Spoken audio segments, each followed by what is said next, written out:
One, two, three, four, five.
Okay, hi everybody. Can I get everyone's attention for a minute? As everyone can see, we're sharing the microphones tonight. Last time we did this, everyone that wasn't used to it didn't sound that good. I really need everyone to work with me. When you take the mic, I need you to bring it close and speak into the microphone like I'm doing right now. Because if you're doing this, see the difference? So this way you'll be heard in the room and on television or YouTube, whatever the case may be. You know, you'll be in your seats, but just you're going to be passing the microphone. So if there's not a mic right in front of you, turn to your left or right. Ask your neighbor for the microphone. Bring it close. Please speak right into it. That's it.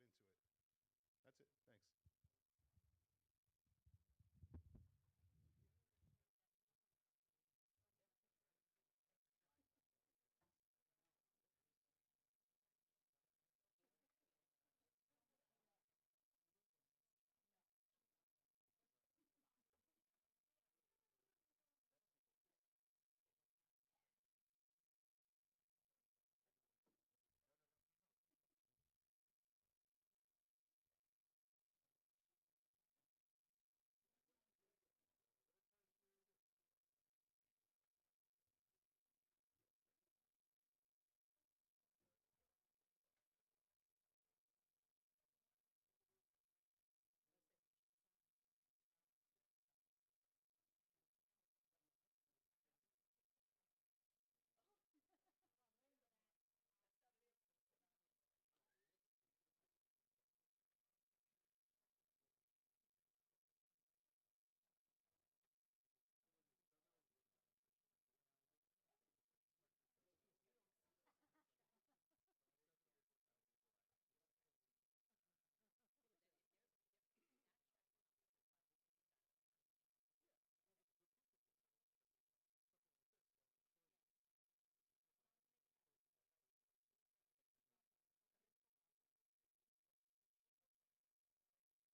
welcome. I'd like to call to order the Board of Education meeting of February 1st, 2023. Please stand for the Pledge of Allegiance.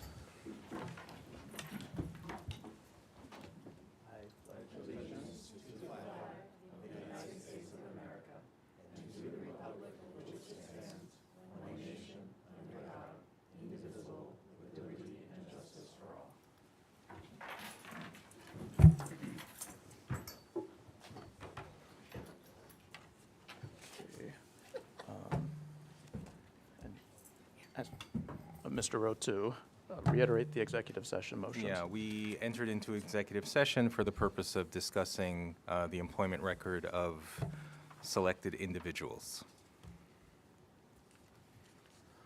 Okay.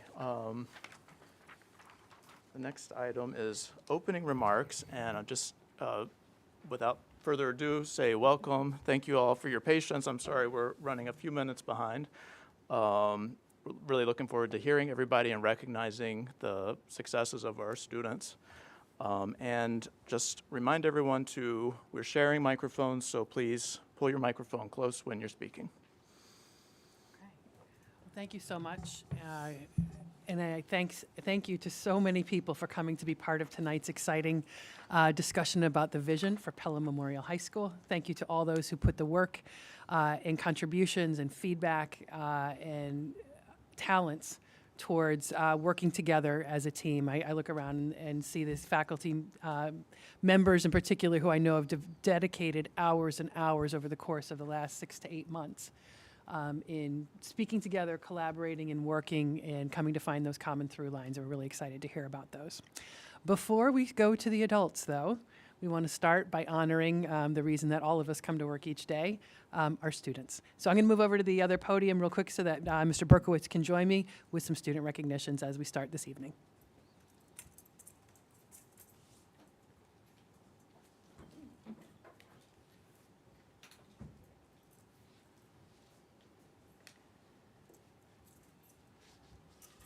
Okay, if you wanna, I'll let you maybe pass them out. Dr. Callahan, would you like to come and shake hands? I won't make you say anything. Thank you. I'm also inviting Dr. Callahan to join us. I don't think it's any surprise about the amazing science research program that Pelham Memorial High School boasts, and we are so excited to once again be here to honor not just one, not just two, but a historic 3 science research students being identified in the top 300 scholars in the Regeneron Science Talent Search this year. That is an incredible accomplishment, and I look around, I see so many of our science research faculty, the leadership of Dr. Callahan, working with the teachers to understand what are those critical pieces that our students need to deliver on. How do we bring that to them? How do we work with them? How do we create this incredible family around science research? It was a pleasure to me to be at the symposium to hear at least one of these students present her work. And I kept saying, I think to Dr. Bowman and whoever would listen, I'm like, this doesn't happen everywhere. You don't get a community to turn out and pack an auditorium on a Wednesday night, Thursday night to hear science lectures. This is special. And that specialness is part of what we get to celebrate tonight. So we just want to take a few moments to honor our 3 honorees, as well as the faculty who have worked with them so faithfully. I think I can pronounce almost everything in their titles this year, which is first for me, almost. I've got one word I'm looking at I'm going to have to stumble through. But our first honoree tonight that we want to recognize, and we invite her to come up here to receive a certificate and to be honored, is Katie Brandler.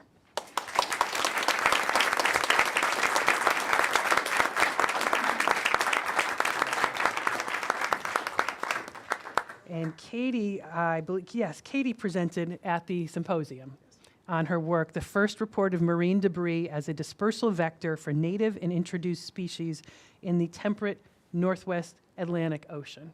Incredible work. I couldn't help but notice that same weekend that there was glitches. Oh, no, wait, that was Robbie's work. I was like, wait a minute, I heard about this as science research. Incredible work right here locally, too. So we're incredibly proud of how you've taken your passion for science, your passion for your hometown, and for the environment, and work those together into something that really will impact the future of research. And it is existing, living research that people will build upon. So congratulations. Thank you for that.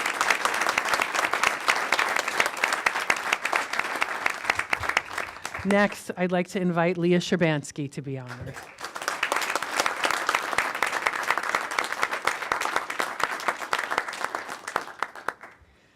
All right, Leah's work, exploring the relationship of SSTR2, immunohistochemical, and textural features in neuroendocrine tumor grade. Incredible work. Thank you so much for the work that you're doing and for the future that this is going to contribute to the world of medicine. Thank you. Congratulations, Leah.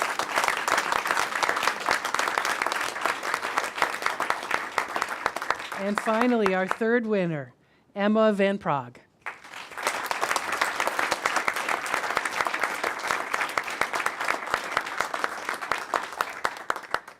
And Emma's work was investigating connections between sensomotor impairment and resting state functional MRI of the spinal cord in multiple sclerosis. Very specific in the medical world.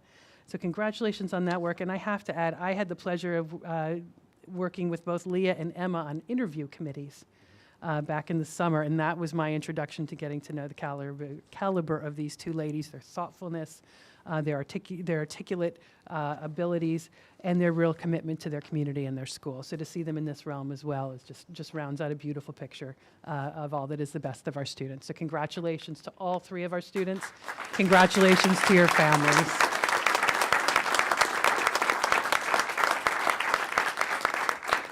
I also would like to honor the folks that helped them get here. So we want, again, to invite them up as well. First off, Mr. Stephen Beltekis, head of the department, exceptional support of the science research program. I will say one of his, I will invite his next honoree, someone who I almost rarely see him without, partner in crime, Mr. Joseph DeBello. Congratulations and thank you for all of your efforts.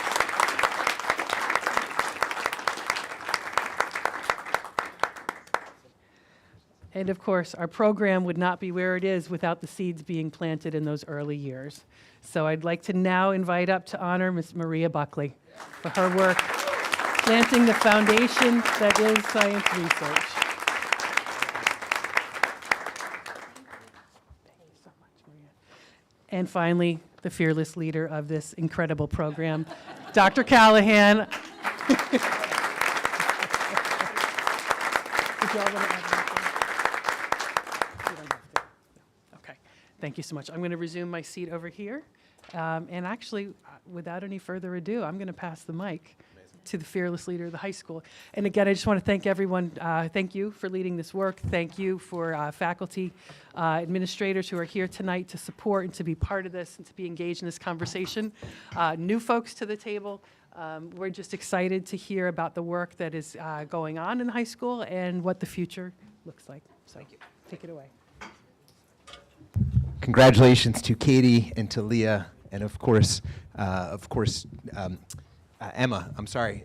Congratulations to Katie, Leah, and Emma, our science research STS semifinalists, and of course, as Steve Beltekis and Joe DeBello, Ms. Buckley, on behalf of the whole department, science research. As they've said, a win for one is a win for all. A huge accomplishment. We're very pleased and honored to celebrate you this evening.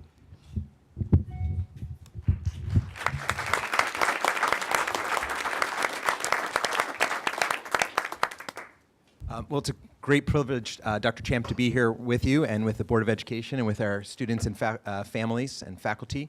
We're going to jump right in.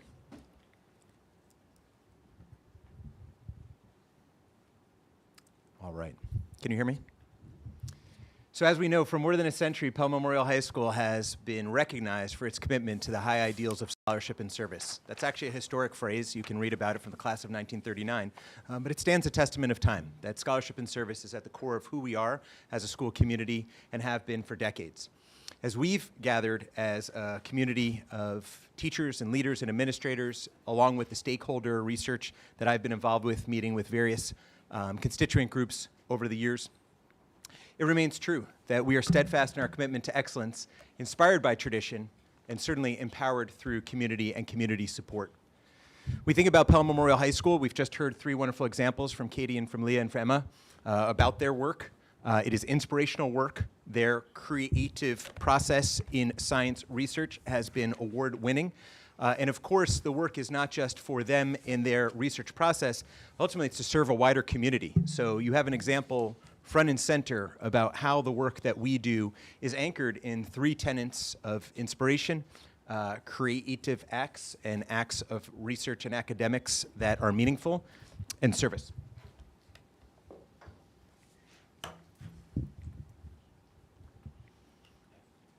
When we talk about these 3 words, inspire, create, serve, we're inspired each day. As Dr. Champ said, we're here to support our students and to be here on behalf of the young people of Pelham, and of course, parent and family partnership. So when I think about inspiration, and when we think about it, we're talking about what it is to arrive ready to learn each day. When we talk about inspiration, we're talking about the work that we do each day and across 4 years at Pelham Memorial High School to help our children find purpose and to develop their capacity academically, yes, but also just as a young person in the world. And we'll talk more about how we look forward to deepening this work over the next several years. To create is to create meaning in the classroom, of course, with the work that we're doing as students, with the work we're doing as teachers in relationship to the task or skills that are being developed. It's also to create peer-to-peer connection. We have lots of different ways in which our students and families support one another outside of the building, but we're here to support their work inside the building. Academically in the classroom, co-curricularly, extracurricularly, athletics, the performing arts, etc.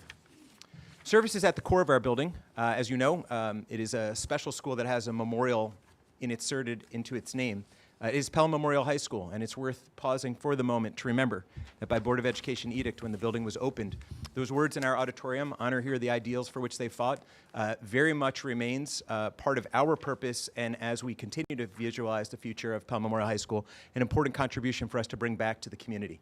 Obviously, in the 1920s, that service had a particular form that was being honored by the board. It was for those that served in World War I, those who died in World War I. Service remains core to who we are as a school community, and developing students' agency and capacity to give back, both within the building and outside of the building, is part of our work already, and the work that we're going to continue to deepen over the next several years. I think we know that the school has been distinguished for many years.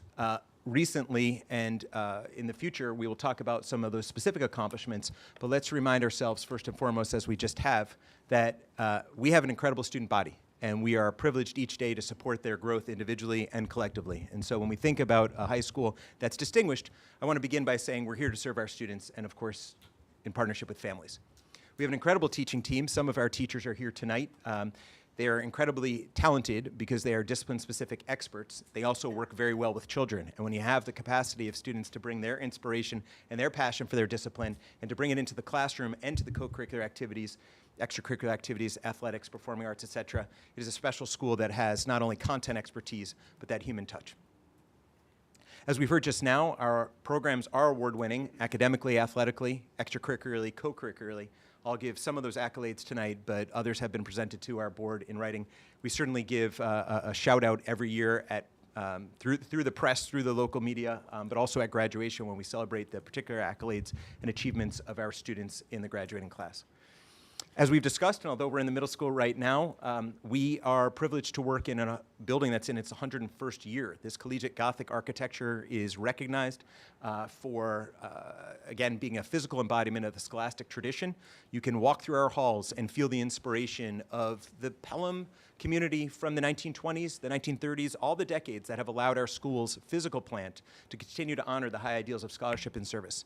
And I think for anyone who comes in through our main entrance at 575 Colonial Avenue and sees the memorial rolls right there and stands beneath the frieze from the 1930s that says, "Wisdom remains with me," we have a higher purpose, and we're trying to give our students, our children, our families a sense of understanding in these 4 years of high school, as the children and young adults are about to enter really the 4 years of high school before they leave into a young adulthood beyond high school, that we want the understandings to be enduring. A sense of wisdom remains with me is not only a phrase of art that has been in our physical plant since the 1930s, it stays with each of us who arrives each day to serve our young people. Finally, we see you tonight, and thank you for the families that are present, those that were not able to join us but are joining online. Our partnership with the students themselves, our student association, our club leaders, all the different ways in which students develop their capacity within the school, our partnership with families, our partnership with local governments, obviously Pelham as a whole with its 2 different municipalities, and the incredible CBOs, the community-based organizations that are here, the civic organizations that support our young people. This is part of what makes our school and school community so strong. As we said, we've just heard tonight, award-winning programs. This is a photo on the right that's from last year's science research crew, but it is an award-winning program, and we talk about a tradition that is committed to excellence, inspired by traditions, and empowered through community. One of the things that you're hearing about when we have a Miss Buckley coming on behalf of science research in the middle school is that the pipeline for success is not something that happens, frankly, just over 4 years of high school. The seeds are planted because we have a fabulous district that's supporting our students' growth K-8, and then when they come to us, we continue to lift. So on the right, we have, again, a whole group of students who are being celebrated last year's WESF, that's Westchester Science and Engineering Fair. And on the left, frankly, an exhibition from our art show takes place each spring in our library. That's the portfolio, if you will, of our student who Ms. Fallon will talk about a little bit later, an award-winning artist whose work is singular, but who represents the strength of our programs, plural. As mentioned, some of our accolades are in just the statistics of being a top 3% of all schools in the state of New York, as well as in the United States. U.S. News & World Report, other data sources have celebrated our work. Just over the last 2 years, 5 seniors, well, this year, really, 5 of our current class seniors are National Merit semifinalists from the National Merit Scholarship Competition. 5 are semifinalists. 3 of our students you've just heard about tonight are, it's incredible, right? There are 300 students awarded across the country as semifinalists from the STS competition, and 3 are Pelham Memorial High School students out of 300 across the country.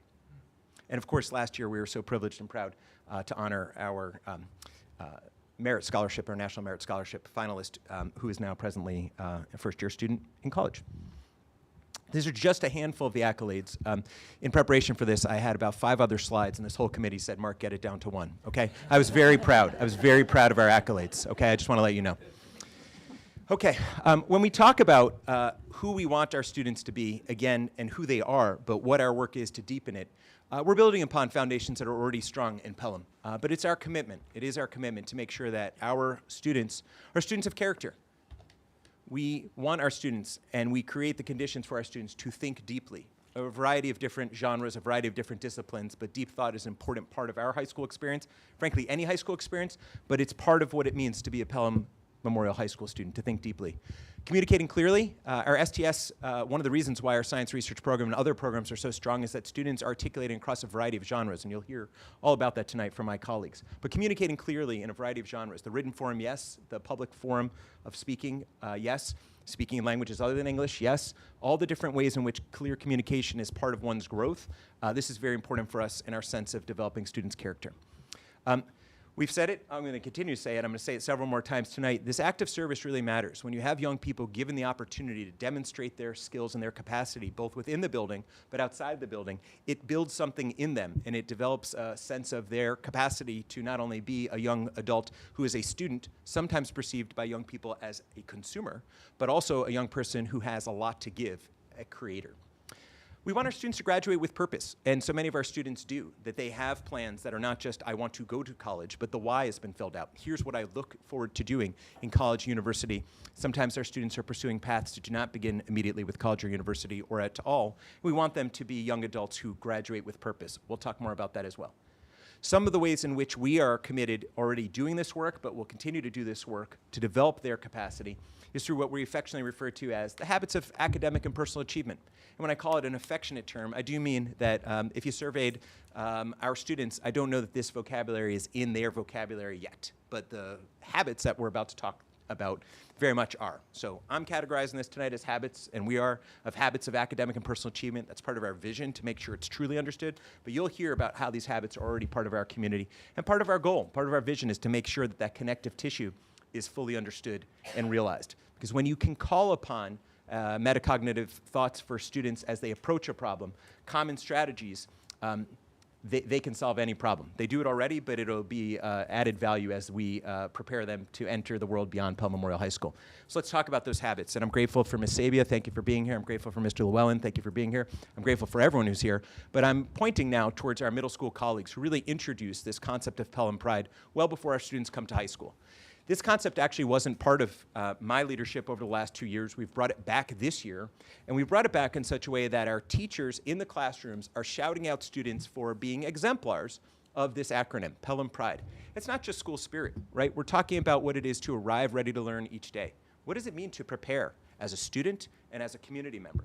What does it mean to show respect, not only for yourself, as in preparing, but for your others, for your classmates, for the community within and beyond the building? What does it mean to be involved? Service is a form of involvement. Being involved in co-curricular or extracurricular activities is a form of involvement.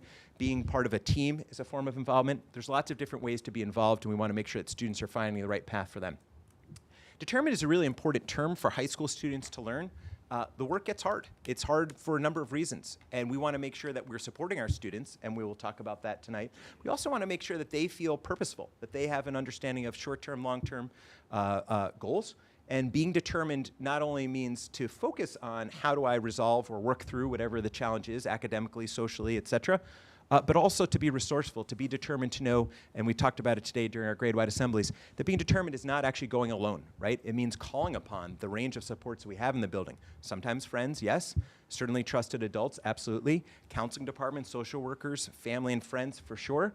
But being determined is how do I focus on my personal academic goals, but also how do I work through whatever it is that I'm working through right now, which might be social, emotional, or otherwise.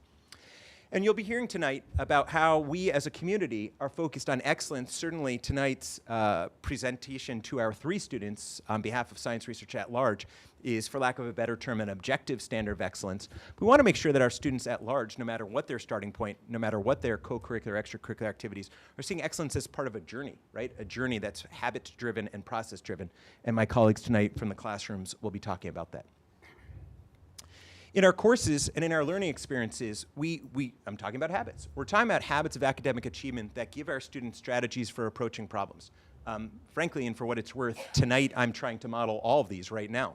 To create this vision was an inquiry process where getting involved with stakeholders was something that was not only qualitative, but quantitative over more than 6 months. Developing creative and critical thinking skills. One of the best things about being a school leader, where you think about problems and think about root cause and you think about strategies and you try things, is that's a whole school model, but critical thinking skills are happening in our classrooms. When you go into a classroom and those students have designed a lab and have a range of resources that are provided to them, for instance, about the respiratory system, and now you have these physical manipulatives in front, and the students are going to have to take these manipulatives and create a physical model of the respiratory system. That's critical thinking, and it's part of this science inquiry cycle, what we call the Pelham inquiry cycle in practice. It's important. I'm articulating to an authentic audience right now. If you're at the symposium, our students were articulating to authentic audiences. There's lots of different ways that our students present to our authentic audiences. Ms. Fallon is going to give a particular example, that kind of peer critique I know that happens in art rooms. It happens in writing classes and in other classes as well. The students are learning from and with each other and presenting their findings to one another. And that's an authentic audience. There's also the reality of the authentic audience in the performing arts, where our students are up on stage obviously for band or for chorus or for orchestra or sock and buskin, or they bring their talents to the parade, or they bring their talents to the seniors at Toronto Townhouse. There's lots of different ways in which they write for publication. There's lots of different ways in which they're articulating to authentic audiences. Thinking flexibly, seeing multiple perspectives. This is a critical skill not only in social studies, but frankly in all the disciplines. We learn by problem solving, and we approach problems thinking flexibly and considering different ways to solve. It's an important skill for students to have across the disciplines. I think you'll hear about that tonight as well. Reflection's critical. We need to know what we're doing well, what we can do better. Feedback comes from our teachers. It comes from our peers. One of the best things about so many of our classes is that when students are sharing their work in process and getting feedback from their teacher, that's great. Getting feedback from their peers is amazing, because again, when the peer's giving that feedback, they're not only helping their classmate, they're helping themselves. So reflection is a critical part of our work. You'll hear about that this evening. Lots of schools have talked about the growth mindset over the last several years. We like to think about this term and introduce it in a way that feels a little bit more Pelham, but talking about failing forward. Our engineering classes have this built in.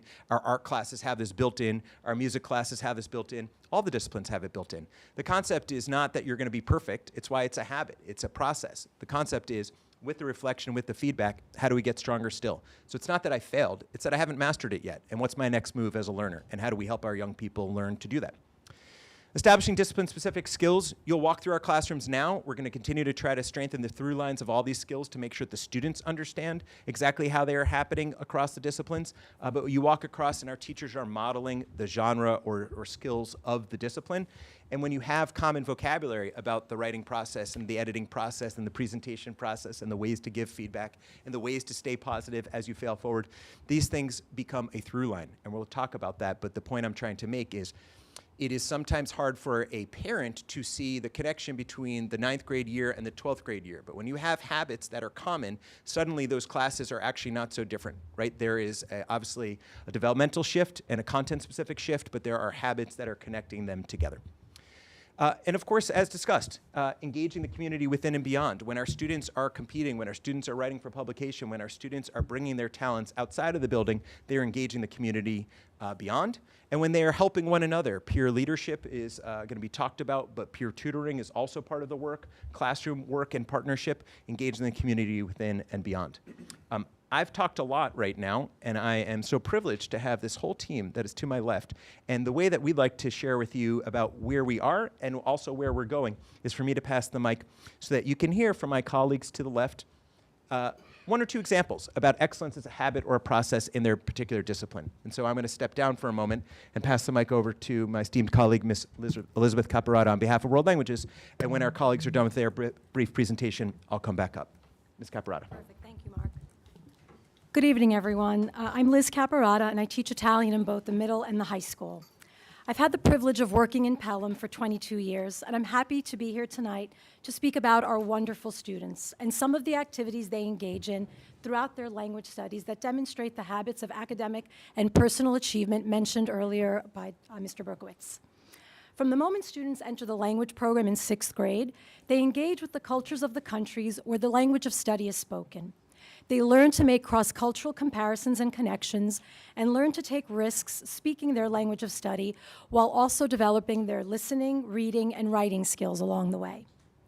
By the time students reach the upper levels of language, SUPA and AP, they are able to articulate their thoughts with fluency and use their language skills in authentic settings like local field trips and even field trips abroad. One particular project that both students and teachers look forward to each year is the SUPA Passion Project. It is an interdisciplinary project that allows students to explore a topic of interest that relates to their language study. Teachers guide students as they research and write their slide presentations, and then invite 6th graders who study the same language to come up to the high school and take an in-school field trip to the SUPA classes. They hear the presentations of their senior mentors in a station or gallery-style format and engage with authentic artifacts and products that were described in the presentations. The 6th graders have the opportunity to listen to advanced language, learn about a wide variety of cultural topics, ask questions, and ultimately have fun. In years past, the topics in Italian class have ranged from the history of the Stradivarius violin and the history of the La Famiglia Stradivari, it's easier for me in Italian, to the history of gelato. The student who did the violin presentation was actually a violinist himself, who played a piece for the students who came to his station. And the student who researched gelato asked her mom to drop off some gelato prior to the class so that the 6th graders could have an opportunity to sample it.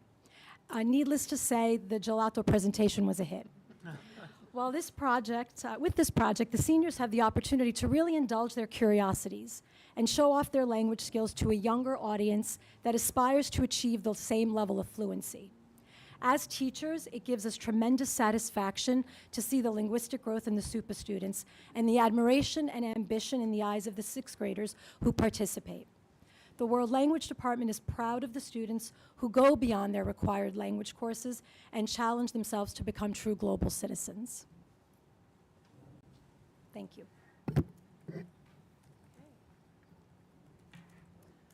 Hello. For those of you whom I haven't met, I am Ren Strachan. I teach English for 9th, 11th, and I also teach SUPA academic writing. In the English department, we have a variety of projects built around multiple perspectives and critical thinking skills. One in particular is the Empathy Journal project during 9th grade. This is a core project developed collaboratively by the English 9 teachers to be used in all levels of our 9th grade classes. During this project, students examine scenes in our literature in which characters display empathy. From here, students reflect on moments in their own lives when they have witnessed empathy.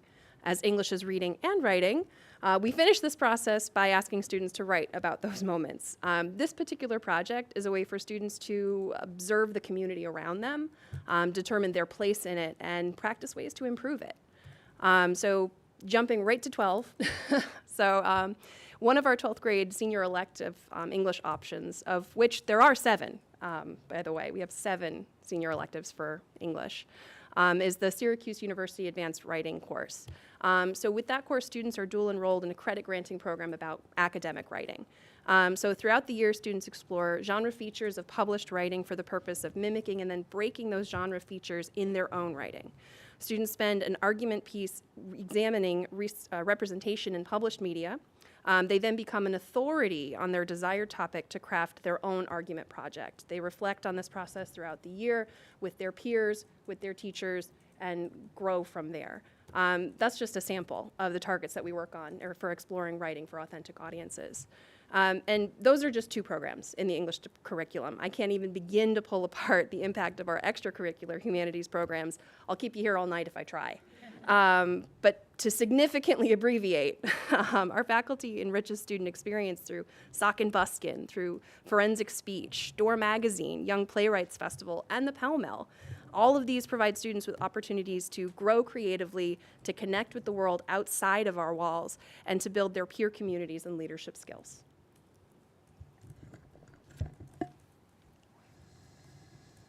Good evening. I'm Allison Jacobs, representing the Mathematics Department, and here to speak about reflection as a habit of academic achievement in our math classes.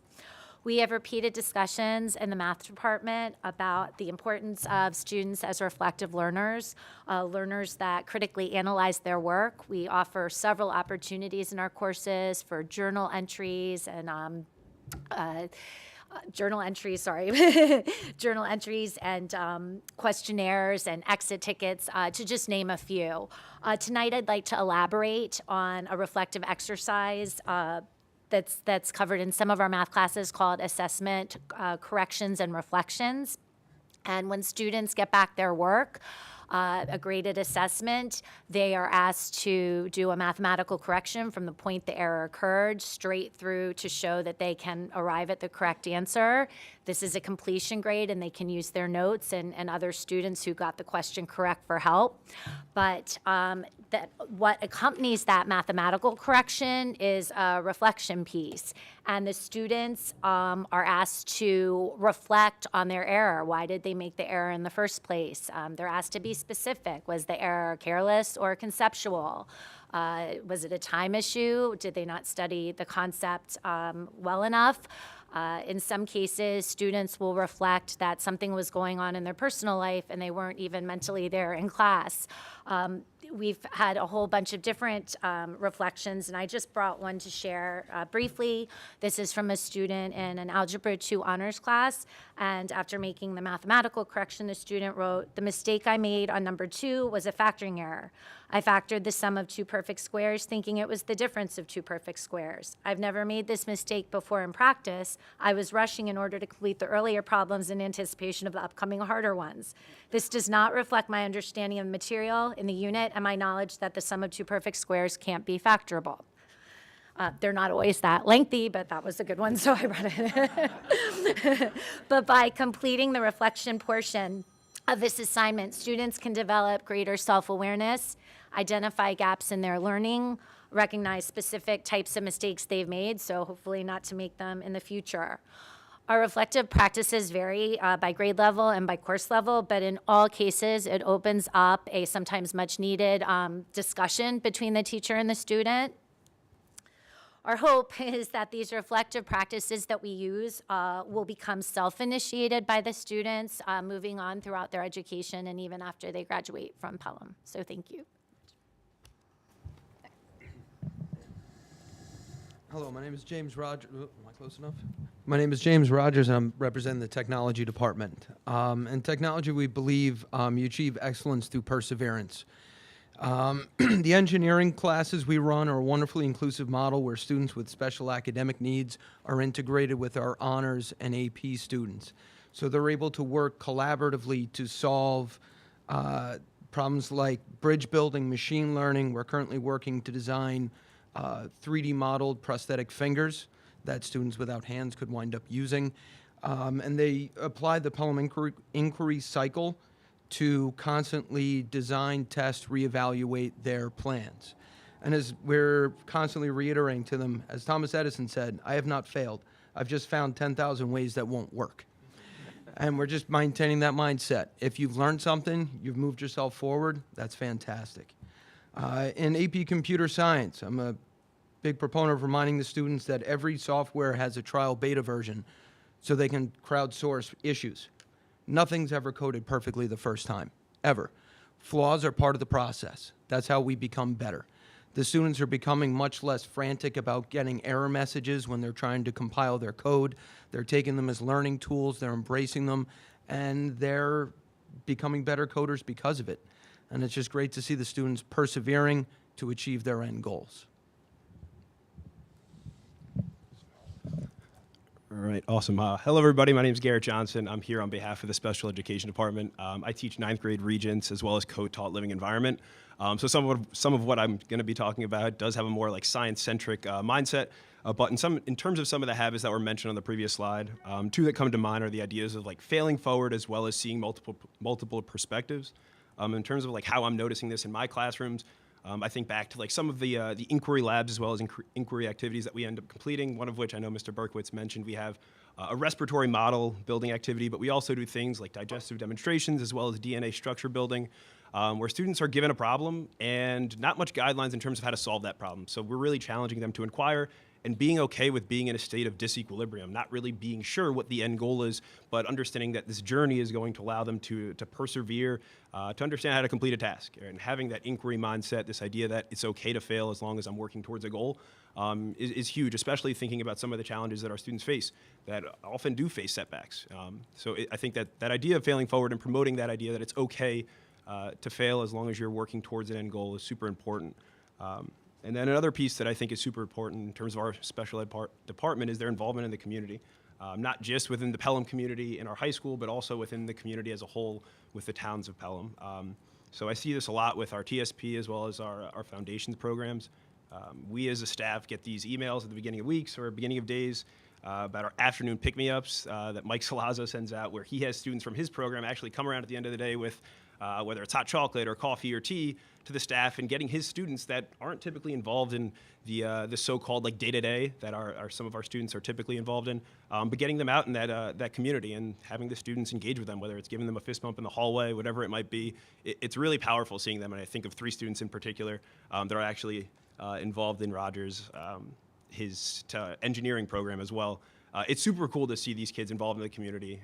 And then one other piece that I also think about in terms of this idea of community is the unified basketball program, where these kids, that don't necessarily get to hit that 3-point shot and just hear the crowd go crazy, they're involved in that, and the students rally around it as well. They all, the turnout for that was absolutely amazing prior to the pandemic, and it truly was a powerful experience being able to see these kids find that sense of community in situations where they might not always get to experience it. So being able to see these things in our special education department is truly amazing. So.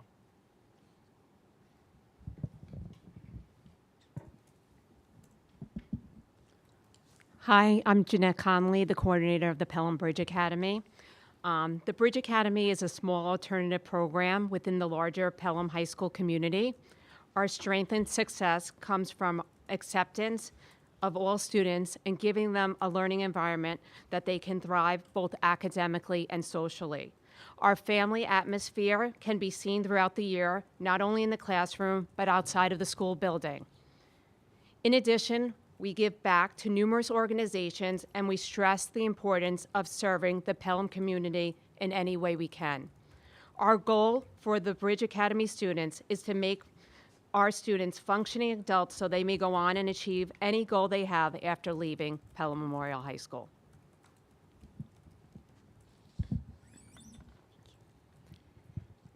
I'm Megan Rice, a teacher in the Social Studies Department. In Social Studies, we strive to develop informed citizens.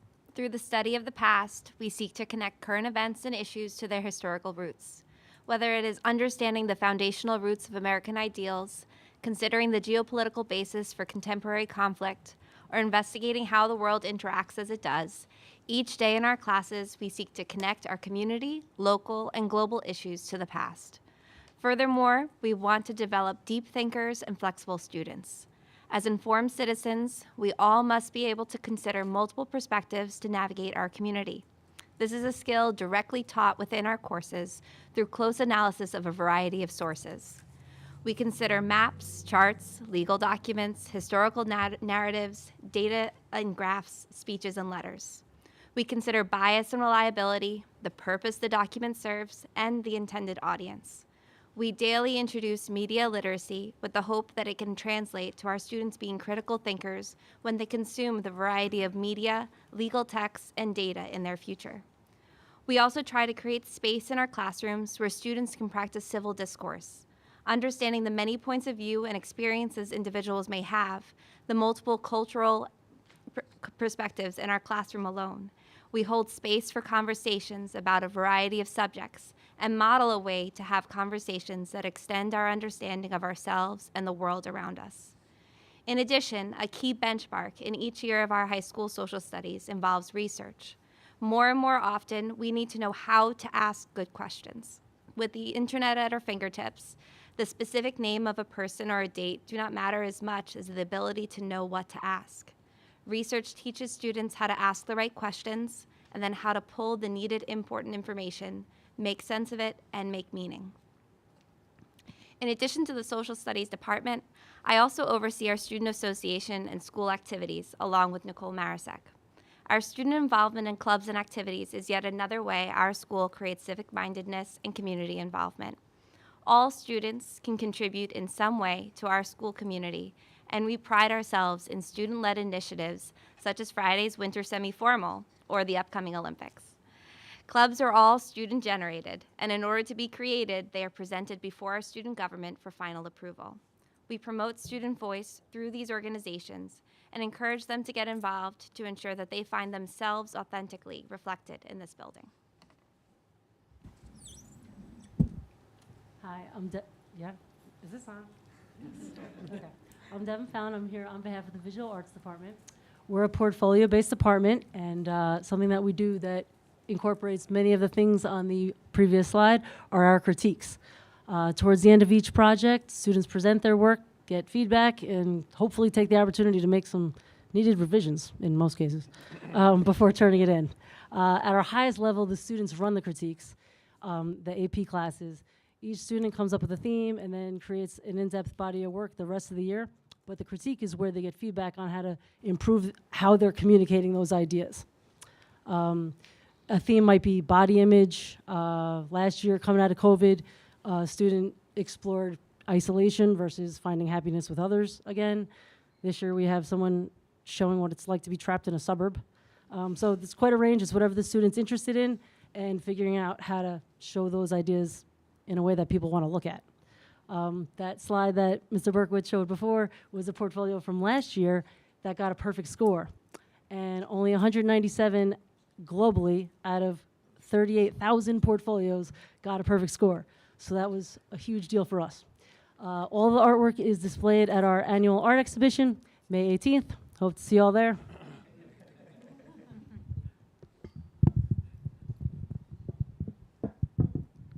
Hi, Mark Finnegan, physical education. You know when you went to high school and there was that one phys ed teacher who seemed like he'd been there forever? I am that guy. I look around the room here and I've been around the longest of anybody. This is, I started in 1990, so this is my 33rd year as a coach and a teacher.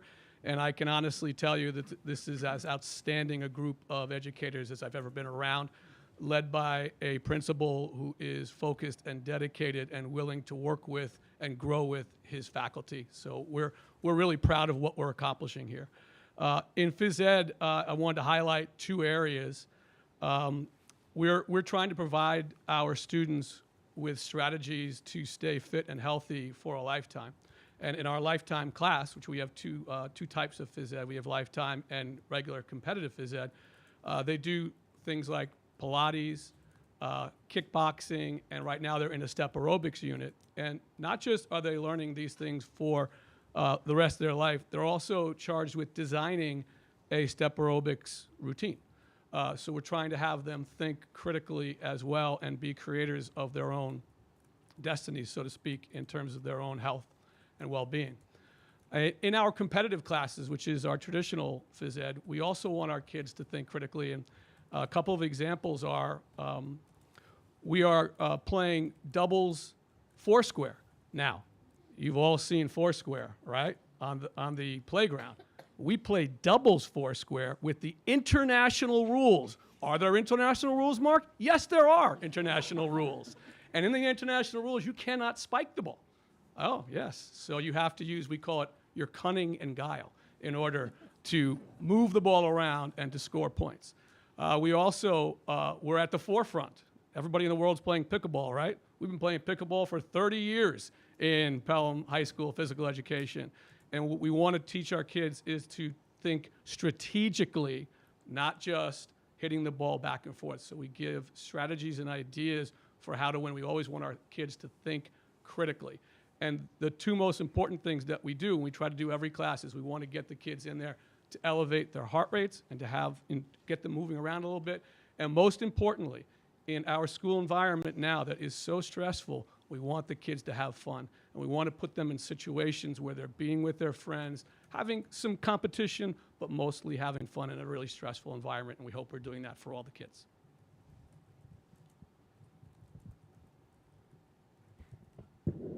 Hi, I'm Andrew Van Bakov. I teach band in the middle and high school, and I'm representing the music department. Our department, while we may be small in faculty, we actually serve a very large student population within the school. And when you think of our programs, you mostly think of public performances, but you don't get to see everything that goes on beyond that. And what we're really doing is building community by way of creativity. So in addition to preparing for these performances and going through that process, we also engage our students in the creative process. And as teachers, we also play to our strengths to help our students understand that. More recently, especially within the band, I've been taking time once a week to make sure that we're not just rehearsing, we're also creating, using skills from the pieces that we're learning, and then doing something else with it. In the chorus, once a week, they do vocal improv. I know Mr. Berkowitz has seen it a couple times. If you ever get a chance to pop in there on a Friday, it's amazing to see what these kids come up with. And recently in the orchestra program, they've even begun using looping pedals sometimes. And it's really amazing to see how these kids aren't just learning their disciplines, but they're taking all of these things to create as a community together. And as a musician, that's something that could stick with you for the rest of your life. We know they're not all going to be professional musicians, but they can get a hobby that can bring them joy for the rest of their life and make them feel like they're part of something bigger. And even in college, I have students, one that just came back, I saw this weekend, who said, "Thank you so much for convincing me to join marching band in college. It gave me friends instantly." And I think the idea of community is just as important as any musical skill that these kids get. Hi, everyone. Is this on? Okay. Hey, everybody. I'm Jason Lindley. I teach AP Physics 1 at the high school, speaking on behalf of science. In all of our science programs, we've been looking to do a lot more of the inquiry cycle and having our students sort of experience that. And speaking specifically about a physics example, at the end of the year, we've transitioned to about a 3-week project where the students are designing and creating small vehicles that have eggs on the front, and they have to have a braking mechanism, so they stop before a wall. And to see the students take their content skills that they've learned throughout the entire school year and put it into practice and really see that fail-forward mindset come to fruition, right? Because when you have a kid and the wheels fall off, right, and they don't know what to do with their vehicle, to watch them really have to take their skills and sort of pull it together is really a great experience. They then have to reflect on that process during and then after, and we typically then have them talk to an authentic audience. On occasion, our high school kids have gone down to the elementary schools and been a part of STEAM days and talk about their experiences there. So to really live the Pelham inquiry cycle in a more total package way, communicating, reflecting, and that fail-forward piece, which has been really fantastic to watch and see.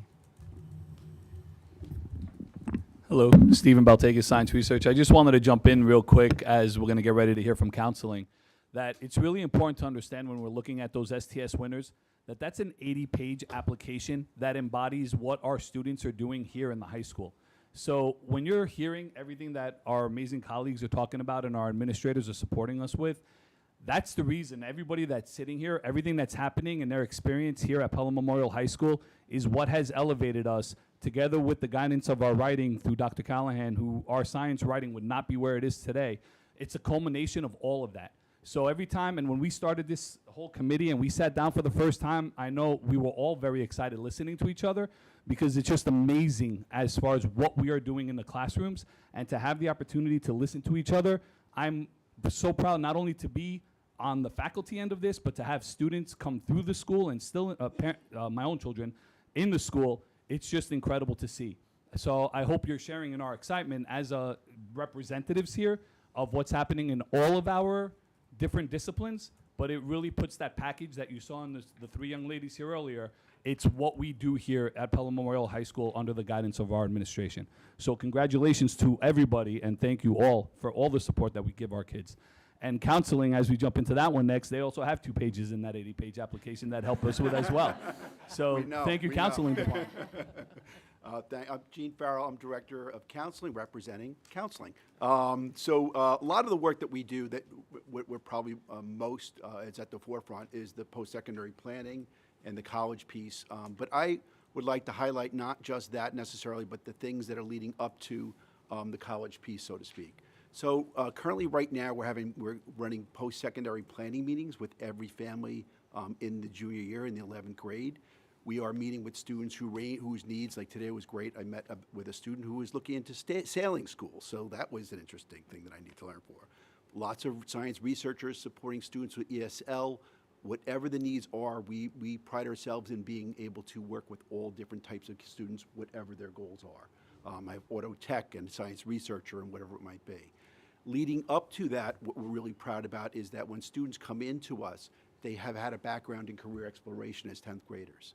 As 10th graders, we go in, we push into science classes, and we administer Naviance career survey, and we don't let that information stay static. We use that to drive some of our partners in the community, the Pelham Civics, if you're aware. We partner with them and we run programming. So some of the programming things we've done include environment and sustainability, public service, law and order, digital media, and the list goes on and on. We've been doing it for years. It's a really great model. It gives students an idea of what conceptually they want to be as a career, and then later on they get exposure to actual careers and what it looks like if they're looking to the future. So that's a great thing. I think partnerships are also important. What we have here, Pelham Civics, they help us with the career stuff, but they also help us support the students. So when we look at the support, we look at supporting students in the sense that it's one tool that we have in the MTSS process. So MTSS is another model that we really, really feel very proud of and as an excellence model. It's a model in which we use it to explore all different facets. I'm looking at Pelham Together. I'm seeing Laura Caruso over there. And we partner with all different types of resources, psychologists. We have a social worker who also support students who may need outside resources for other outside communities too. We find and explore other opportunities to make sure we support students in multiple ways. So those are a few examples of how we support students beyond the college process. We support them there too, but that's it. Thank you so much for my colleagues. I think I'm unmiked. Thank you so much for my colleagues from across the disciplines for sharing the work that we do together. Again, not only in first and foremost to support our students academically and socially, but as I hope you've heard, using common skills to create a through line of experience that across 4 years of education at the high school builds upon the foundations they've had before high school, leads to students who are not only strong academically, but in their personal achievement, students of character. Okay, so we talked a lot about academics, and that's very important. One of the next steps or goals that we have over the next several years is to strengthen our civic engagement with our young people. We have a 40-hour community service graduation requirement. It's an important step and structure that's been in place. We've spent some time thinking about how can we make it even more meaningful for our students. Photo on the far left, full disclosure, from Memorial Day last year, has nothing to do with Pelham Memorial High School. It's an indicator of our students in their scout troop engaging with the community. Our point in showing that photo is that our young people are involved with civic life already. On the far right, thank you, Mr. Van Bokhoff and the band for bringing their musical talents to the community for the parade last year. It's fabulous to see them and to hear them. A photo of our students, again, active service by bringing the music to the people.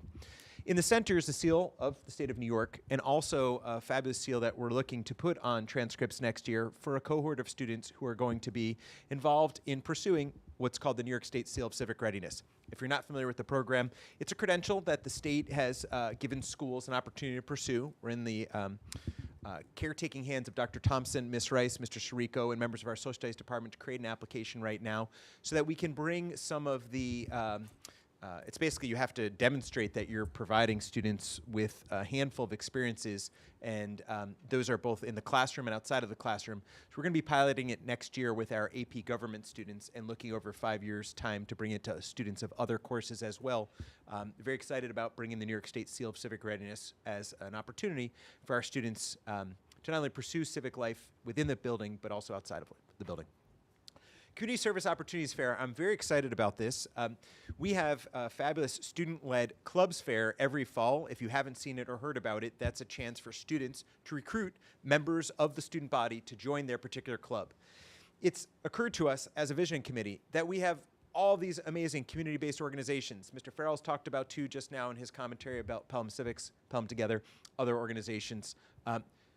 We are not yet deliberately creating a fair, and it's a vision of ours to put into place ideally for next fall, where we can invite the community-based organizations that are part of Pelham to meet with our young people, where the CBOs can talk about what they look for in their annual calendar, which they might benefit from having the talents of our young people participate in. Essentially, it's a recruitment process. It's a great way for our young people who are high school students to meet members of the community they may not yet know, and it's a great way for our members of the community to learn about the talents of our high school students. It's something that we're going to be working to try to work the phones, work the internet, and engage in the planning session for this spring so it can be part of our fall for next year. Pelham Leadership Speaker Series, similar type of concept. Every other week I meet in person with our elected leaders of the PMHS PTA. I'm grateful for that opportunity. In thinking about some of the ways in which we can build upon the already strong student-led initiatives we have, club leaders, honor societies, etc., including those who are not yet tapping themselves to join a club formally. We think that there are many talents in the community, parents or professionals, who, if we can curate it, would be willing to come in. We'll probably start small for next year, 2 times per year, but perhaps more than that thereafter. Just as Mr. Farrell's talked about the counseling department creating a opportunity for people to pursue careers, we're talking more broadly about the skills of leadership in a variety of different disciplines to help give our students a sense of skills that will help them now and skills that will help them in the future. Peer leadership training opportunities are huge. Again, I want to reinforce we have a fabulous student association, fabulous student-led clubs, fabulous teams and co-curricular activities. One parent had told me in conversation, actually at the Excellence Roundtable, that their 10th grader has learned so much from being part of Sock and Buskin. They learn more from being part of that as a multi-year program, working as a then 9th grader with the 11th and 12th graders, working now as a 10th grader with the students across the way. Students are always learning from and with each other. We want to strengthen it. A few ways that we want to strengthen our peer leadership training opportunities. First and deliberately, we want to make sure that there's an opportunity, and I'll talk more about this in a moment, to strengthen the bridge into our 9th grade with a particular course that would allow for us to bring 11th and 12th graders in at least once per month to talk about their experience as 11th and 12th graders to help support our 9th graders. The second example that we want to talk about is the fact that we already have in place our ELL coordinator, Miriam Gashi, is bringing a cohort of students who are Ls themselves, even if they're commanding and speak perfect English at this point, bringing a cohort of students up to one of our elementary schools so that high school students who are English language learners or at one point were English language learners can basically tutor K-5 students, form that relationship, help our young students in the district see where they might be by the time they come to high school. It's a great peer leadership training opportunity. We have students and families who move new to the district, and we have fabulous opportunity. I saw Ms. Buckley here earlier. Starting last year with the Centennial, we started to develop a campus tour guide model. When Mr. Farrell and the counseling department has a new student, they're always paired with another student for at least a tour of the campus. But one of the things that we're looking to do is to make sure that in addition to the deliberate pairing coming from Mr. Farrell, we're giving other chances for students to lead one another around the building in a way that's going to help support transition. So there's a lot ahead about peer leadership training opportunities I'm very excited about. I'll talk more about that when we talk about courses. Let's get there now. Thank you, Tracy Holtz. Tracy Holtz, as assistant superintendent, took us on a virtual tour earlier this year to a neighboring high school in northern Westchester that has a course that they affectionately call their Discovery course. It's a fabulous model for helping young people transition. Our ninth grade counselor already supports part of the academic transition in January, right? Just the other week, we had our current 8th graders into the high school auditorium for an introduction to the high school academic and social experience. We support the 9th grade transition further in late August when we welcome students and families back to school. A Discovery course, similar to one that we learned about in northern Westchester, could serve as essentially a half-year course for 9th graders to be learning the skills that we've been giving but haven't had a permanent home for. Those skills are skills where they can learn from and with 11th and 12th graders about the academic and social life of the high school, how to balance school and life. They can also learn the skills of digital fluency, very important for us from a New York State standpoint to make sure that we're continuing to teach our young people about digital fluency and digital readiness and how to navigate life in our increasingly complicated digital world. And then, of course, the social-emotional component. It's been a question that we've received from time to time. What are the ways in which we as a school are developing our students, not only through empathy, journals, and through the capacity to reflect in the classroom, but giving them deliberate SEL skills under the umbrella of STEPS A DBT. Full disclosure, right now, the STEPS A DBT program, mindfulness and emotional regulation and distress tolerance and supporting students' communication skills, it's taught by our social worker. She pushes into English and social studies classes. She's doing the very best that she can and doing a good job of it, but giving a home for that in a Discovery course would allow us to actually have a more robust teaching of those very important STEPS A skills. A senior internship, again, thank you for some of my parent, colleague, friends who are in the audience who've told us we need to help our young people get out of the building. They're fabulous models, and you know about this. Pelham Together has an amazing summer internship model that young people from our high school have been participating for several years. We want to build upon the partnerships we have and the know-how we have to help our young people. And so we see the 9th grade Discovery and senior internship, frankly, needing to be further committees to develop what that would look like. But we're very excited about visualizing that if we can have these committees in place starting this spring into the fall of next year, hopefully in a year and a half's time, we're going to have some real impact by allowing our students in the 9th grade and 12th grade to have slightly different experiences. And very specifically, for the seniors, 4 to 6 week opportunity to be out of the building, monitored by our faculty in partnership, learning from and with community members. Another new course exploration opportunity. Just this year, we started our integrated, well, we've had an integrated approach to math and science for many years, but one highlight of the year that's not up there is our data science course. It's a fabulous way for students to be doing real-world data collection and applying their data presentation skills towards problems to be solved. Obviously, our Authentic Learning Committee just this year has approved our introduction of an astronomy course, which we're very excited to bring in next year. Presently, we have AP Computer Science Principles. It's a broad introduction for computer science, and thank you, Mr. Rogers, for leading that program and other aspects of our technology. But many institutions, such as high schools, have a Computer Science A course as that next sequence. Instead of the general introduction to computer science that comes from Principles, Computer Science A is a course that's teaching students specifically about the Java programming language. It's not a course we currently have, but we're excited to explore that with board support for the future. This year, we're very proud of having introduced our first ever humanities research course. Building upon the great success of science research, certain schools elsewhere in our county have a humanities research course, a chance for students to have the direct support of their very knowledgeable teachers as they pursue an extended research in the social sciences. But as you may or may not know, under the College Board's umbrella, the College Board has introduced over the last several years an AP seminar and AP research continuum. Seminar is interdisciplinary. There are no prerequisites. Students are working independently, also at times in groups. Research is as it sounds. It's actually the prerequisite is to take AP seminar, and then students come into the research course. They're writing, again, somewhere between 15 and 18 pages, as I understand it. One has to be in seminar in order to go into research. We think that over the next 12 months, it'll be important for us to essentially cross-check the research that we already have in place, humanities research, and see if there's either new insights for us to gain by studying AP seminar or considering the introduction of those courses, or again, just to be proud and confident with what we're already offering without pursuing the path. But we want to explore this and discuss this and to determine what's the right next step academically in the humanities research. Choice and opportunity has been huge. Thank you, Ms. Strachan. Thank you, Ms. Rice, for talking about different ways in which electives are part of our student body. Thank you for talking about ways in which our students are choosing the co-curricular activities that they are part of.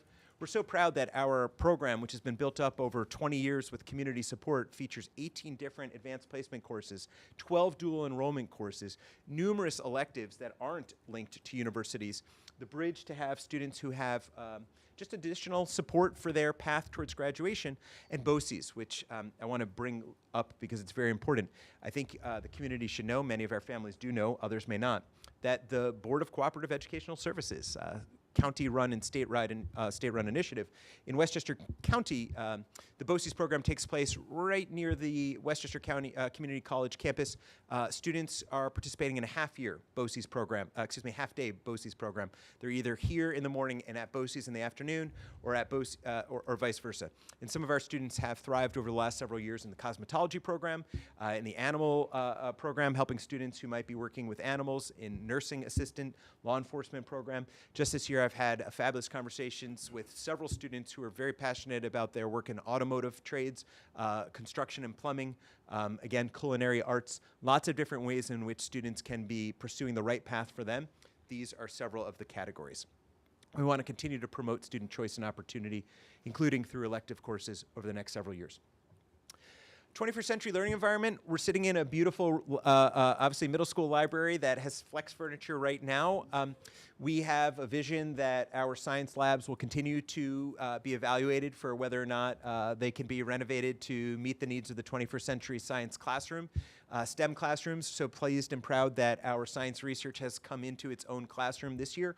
But a lot of our disciplines are hungry for flex furniture that can help the learning environment be enhanced instructionally. A longstanding question as our student body now approaches 900 students in a shared campus with our middle school colleagues. We're all working hard to make sure the students are comfortable during the school day. It still remains a goal of ours as part of this vision to think about seating for our PMHS students in the building during their lunch periods when the cafeteria is at full capacity. A great request from our student association, one I was so pleased and proud to hear them offer up this year, was to have more student-centered photography in our hallways. We have an award-winning yearbook, and we have award-winning photographers for the yearbook and for the Pelham, and our students also take photos for art classes, and we think it's a great vision over the next several years to really be trying to showcase some of our students' artwork and student photography up in the hallways. As one student said to me, Mr. Berkowitz, we have a fabulous inspirational photo of a swimmer, but we could be showing our swim team. Could we swap out the kind of stock photography and put in one of our award-winning student swimmers? I thought it was a great idea, and we're excited to think about how we can bring the student-centered photography. The other part, which I'll talk about shortly, is about Pelham branding in the hallway. This is a time where kids have spirit. All of our kids are supporting one another with their teams or with the professional or collegiate teams that they support, and they want to see a brand that represents the high school inside the high school, not just on the athletic campus or athletic fields. We're grateful for the Friends of Pelham Athletics who are supporting right now a fundraising campaign to renovate the weight room and the fitness center. It's a gift for any high school to have a weight room and a fitness center. We know that some of our neighboring districts have already renovated those physical plant facilities, and our physical plant in those two categories, I believe, is at least 20 years old. It'll be a great addition for our high school, our athletics, and for the community to have a renovated weight room and fitness center, and I'm so grateful for the support of the parents who are leading that initiative. A wellness center, to be very clear, is under the SEL umbrella, and we have a particular office that's right diagonal across from our counseling suite, which we've earmarked to transition into a wellness center. When we think about ways in which students can be essentially self-directed towards a place where they can access a social worker, they can talk informally, and sometimes they need to talk formally. A wellness center is really a fancy way of describing a place that's going to look a little bit more relaxed in a way that can allow for a young person to see that maybe they need a quiet place and a caretaking and skilled adult who is trained as a social worker to help them navigate whatever it is that they might need help navigating. So we're looking forward to opening up a wellness center once some of the other construction in the building is completed. Finally, and we're really close, thank you for being patient with my very detailed vision, our vision. Strategic staffing, all the things that we've described today essentially do require additional support from a staffing standpoint. This faculty is representing colleagues who are not here, but those teachers already have full programs. And so in order to bring in some of these additional visionary programs or courses or initiatives, we look forward to having conversations about short-term and long-term staffing needs. As I mentioned earlier, classrooms incorporate the Pelham inquiry cycle. We at the school level look at continuous improvement, obviously at the building level. Thinking about performance gaps, those are the things that take place when we're looking at short-term, mid-term, or long-term performance data. And opportunity gaps. A lot of what I've discussed right now are opportunities. The word gap is a way of saying, what would it be if we could close the opportunity, get there, and then identify our next hardest thing to get better at when we arrive at that challenge.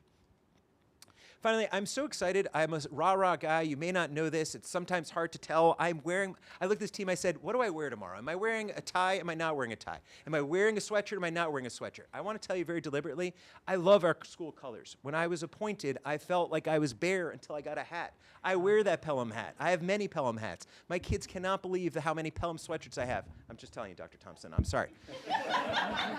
We've had a whole thing about needing sweatshirts. But I want to tell you that when you think about brands that stick, I was very sad about a conversation that I was privy to at our excellence conversation. A parent basically said, sometimes there's so much happening, you don't know what it is.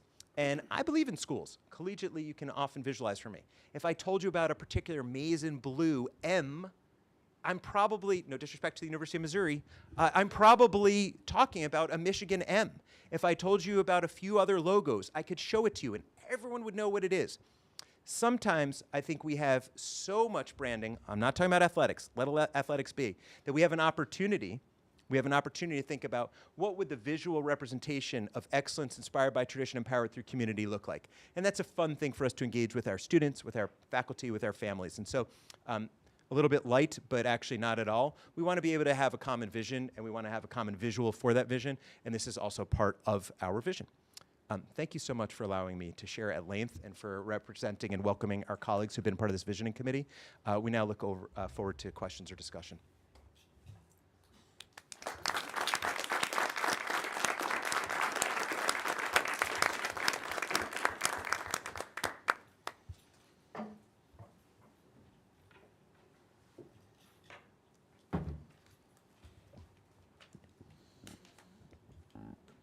All right, yeah. Well, you had, Dr. Champion suggested that we sort of frame the discussion, sort of our school board governance topics in terms of strategic direction, policy direction, stewardship and support, oversight and accountability, and community leadership. So sort of in those 5 categories. And I think certainly strategic direction and our stewardship and support. And I guess ultimately community leadership in promoting this vision to the community. Those are key considerations for us. So what do people think? This was such a great work session. Sat through many of them, and it was really exciting to hear from each of you. Thank you for all of your time tonight. To see the through line, within the high school walls, and to see how many connections there were to the things that you said and what's happening in your classrooms to our current strategic plan. To know that our current vision is connected to that. So thank you guys, and thank you for all the time you put into preparing this. I think I have one question more sort of about, like, where do we go from here? Because a vision is a vision, it can go on and on. A lot of what we spoke about tonight is already happening, but for the things that are on the horizon, are you working towards a timeline for implementation of the programs? Sure. I mean, I'll jump this on. Yes. So certainly, again, Seal of Civic Readiness for next year. Absolutely. It's a 5-year part of the application process, frankly, at the state level is to articulate a 5-year plan, but we will begin to pilot that next year in our AP government class. Certainly, we are very committed towards having an opportunity for community service fair for next year. Some of those other aspects of vision are course related, and those are staffing questions that require some more partnership. But of our several goals, the habits are already in place. I think it's important for us for next year to make sure that we are super explicit with all of our students, actually calling them habits so that they can understand that through line and not just receive it kind of in a soft, informal way. Still caretaking, but I think sometimes if you call something and label it, they can better understand it. So certainly that's part of our goal to be even more deliberate about that for next year. Again, peer leadership opportunities informally. We want to strengthen some of the ways in which that happens. The ninth grade discovery is a course. That's what's being proposed. It would need to be, frankly, funded through staffing, because the model that we received in our visit to a particular school, but also in other settings, led by a social worker perhaps, led by a health teacher perhaps, but given that our social worker and health teachers programs are already full, we're talking about creating something new. There's other ways for us to talk about things that will be in place for next year. Certainly, exploration of the branding conversation. There's several steps that we want to put into place for next year, and others that require longer-term planning. Thank you. I think from a budgeting perspective, in particular, it'd be helpful to know, sort of, we've done the wants and needs discussion in the past, but to have some clarity on that. And I know the other board members probably have questions too. I just wanted to jump in and say, first, thank you all so much. It's incredible, incredible work. I know it's late at night, so I very much appreciate you being here to share the incredible work that you do every day and the pride of being Pelham Memorial High School faculty and leaders. Mr. Brookers, I know that we've had lots of conversations about many things. Can you talk a little bit more about some of the facilities issues that you mentioned in the PowerPoint, just a little more detail, things like cafeteria space, Sure. Seating, et cetera. Yes. Some of the things that could be helpful long term. Thank you. Yes. We are a campus, and so I'm grateful for the partnership of my middle school colleagues. One of the realities, I believe, as I've understood it, of the renovation that took place some years ago was that there would be a decision, or was a decision, to keep one cafeteria for the high school. And so what we often have are students who are not able to eat lunch in a cafeteria. It's okay, but what you find, frankly, are high school students sitting on the floor. I just need to say that. And that feels less than ideal given how caretaking we all are for our students to be comfortable. They are not in the cafeteria, they're in the landings of the stairwell. Not in a fire code violation way, but in a way that allows for them to be in community. And it feels as if that is something that if we discussed, perhaps it's a longer term plan. I don't want to compare and talk about other districts, but I've seen some other settings that have smaller cafeterias, and that's fine that they do, and other places for students to sit. And I think that that's an important consideration at the high school level. There's an open campus, and we're so grateful that the courtyard exists in springtime. But many months of the year, it's cold. Sometimes it's wet. And what we've found is that even with the privilege of students in grades 10 through 12 leaving the campus during the day, there are many students who don't. And they have, and we believe, a long-term conversation about how we can accommodate them with some flexible furniture outside of the space currently known as the Pelican Commons would be very much appreciated by our students. Just last year, we had a bunch of current 12th graders who, as 11th graders, were trying to help us think about ways in which some flexible seating could be in common space of the high school to allow for their comfort, because some students, again, are not yet feeling fully comfortable when it's their lunchtime and they can't be in the cafeteria. Physical plan in the classroom. Ms. Strachan, I love this anecdote. If you don't mind, I'm going to share it again. Ms. Strachan happens to teach a course that was, well, in a variety of classrooms proper, but one particular class section is currently positioned in our library info center. And on a particular day that I happened to be in the class for formal reasons, Ms. Strachan came in with a whiteboard on wheels. That was fabulous.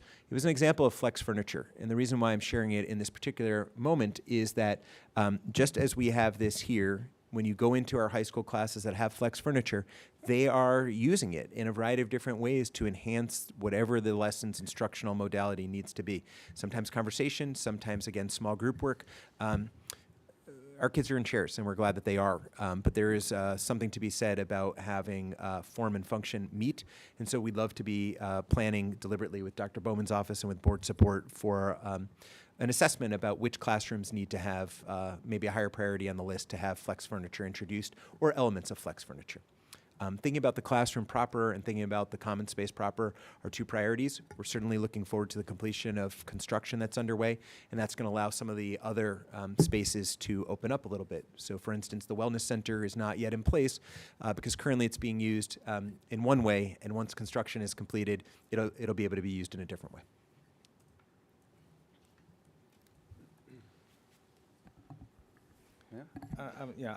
I would just say congratulations. The breadth of offerings is just really overwhelming, and the history and vision is so powerful. You know, I see the list of ninth grade discovery, the senior internship, the astronomy. Those are all they're incrementally also going to add more offerings. But I'm wondering what's not on the list that the team was like, God, wouldn't that would be transformative? But we can never ask for that. You know, what is that? What is that thing that builds on this incredible history that we should be striving for? That's an amazing question. That's an amazing question. I like asking dangerous questions. Mr. Beltec, you got your science research room. You know, if we're willing to ask it, I'd love to pass the mic in a moment. But what I will say, which is slightly, you know, this is the hard work of roll up your sleeves and solve problems. I was having a conversation in relationship to this, and a colleague, title I won't mention, but it said to me, Mark, the opportunity is to work right in the middle, right? We celebrate so much of our special ed program, which, by the way, thank you, Garrett Johnson and others, like students who have a classified disability and are getting specific supports, we are helping them in a variety of different ways. The work always goes on. There's always ways to get better, but we have students at times who are really, really thriving because they have formal documentation. And we have students that we're describing right now who are like, you know, able to access in a variety of different ways the range of course offerings. And to be very real, the opportunity to lift all boats, if you will, is staffing in some of the spaces that are in the middle. And I don't want to describe any child as being in the middle, but what I mean is we've all been discussing, how do you lift students after a pandemic? Some students are in a particular grade, but their developmental progress academically, social, emotionally is younger than their year according to their date of birth, if that makes sense. And so one way to think about that is continuing to staff for some of these supports, interventions, additional ways to help students who need a little extended support outside the classroom. Sometimes that means hiring, again, for co-teaching, and sometimes it means hiring for interventionists. But I think one way for us to lift the whole district is to really think about students who are you know, again, every student is important and thriving in their own way, but we want to make sure that we're providing supports at all three levels, if you will. It's more linear than leveled, but I hope that you understand what I'm trying to describe. I'm going to pass the mic.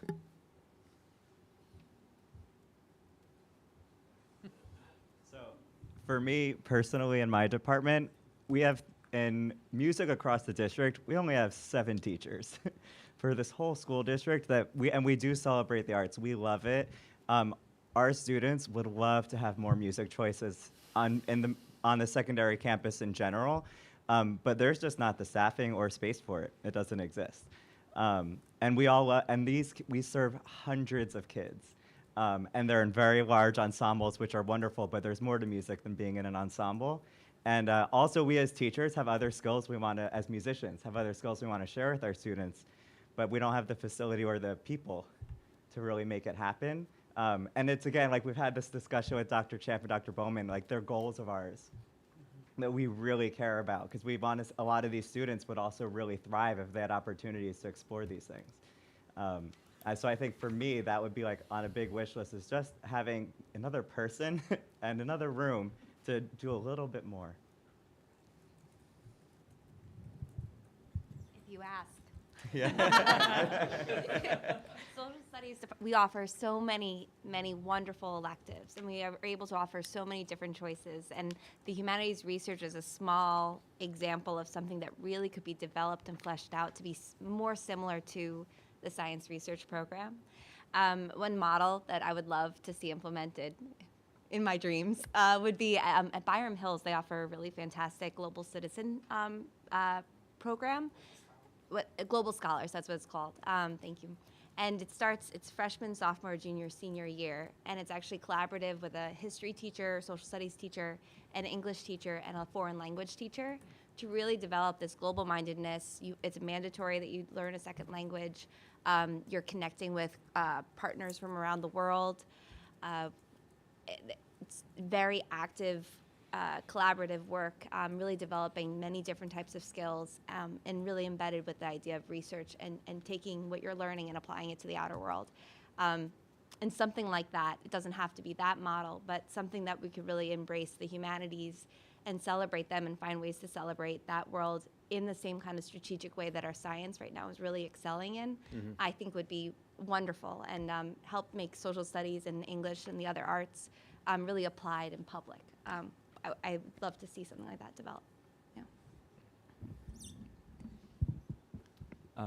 So it was mentioned briefly, but just to elaborate a bit, I think looking at our science labs, a while ago before I was here, the science labs were renovated a bit, but it was really more of a facelift to my understanding and not with total collaboration with the teachers. There was a model a long time ago that science had a lecture portion and a lab portion, right? And that was the idea that you sat in a chair and then at some point later you touched some stuff in a beaker. But really, like with 21st century learning, science is happening at all the time, right? So our labs really could, have some renovation to be more 21st century learning. So we're doing science all the times, and some of the spaces where you have like a dedicated lab table and then a table where they're sitting, yet you're moving furniture around frequently. So that's the kind of thing that like would really excite us to you don't want to talk, it's massive renovations, right? So pie in the sky things, we'd love to see that true 21st century science spaces because we make it work, right? And we're always going to make it work with what we have, but if we, have that pie in the sky idea, that's what we would love. Yeah, like it. I'm so grateful for everything, all the support from the Pelham community for my alternative high school. So I'm going to speak on the other things that I see that are missing from the school being here 16 years. I just feel that the class sizes are tremendous now. I go into classes on every level and they are packed. So I'm saying to myself, as a mom, as somebody that has been devoted to the Pelham community, how many kids are you losing just having a class of 28 and 29? When I have an alternative program where the classes are 19 and I can't fit into the alternative space that you created for me, I find there's a problem. I just feel that if we make the classes smaller, more intimate, all the needs will be addressed by every student, socially, emotionally, and educationally. It's very hard to make connections when you have a class at 28 and 29 on any level. Just to piggyback on that, the importance of it based on the style of teaching and how it's changed and it's become very student-centered. If you were just lecturing, you could fill up the auditorium, right? And you'd be able to lecture. But if we're going to continue this growth within what you're seeing my colleagues here doing, you need to have those smaller class sizes. Otherwise, you're not going to be able to get to those students and be able to build those relationships and get them to be where you want them to get to by the end. What's the optimal class size? 12 to 16? Yeah, so that would be very discipline specific, but I would have to say that my writing course is capped at 20 from Syracuse for the 12th grade, and that's a small enough number that I really get to know every single child that's in that room with me. I really get to know their writing, and we build throughout the whole year. Some of my freshman classes have been much larger, and Jeanette makes a very good point to say it's very hard to give decent feedback when I have several classes of 28 students. So that smaller cap for English to me is between 20 and 16.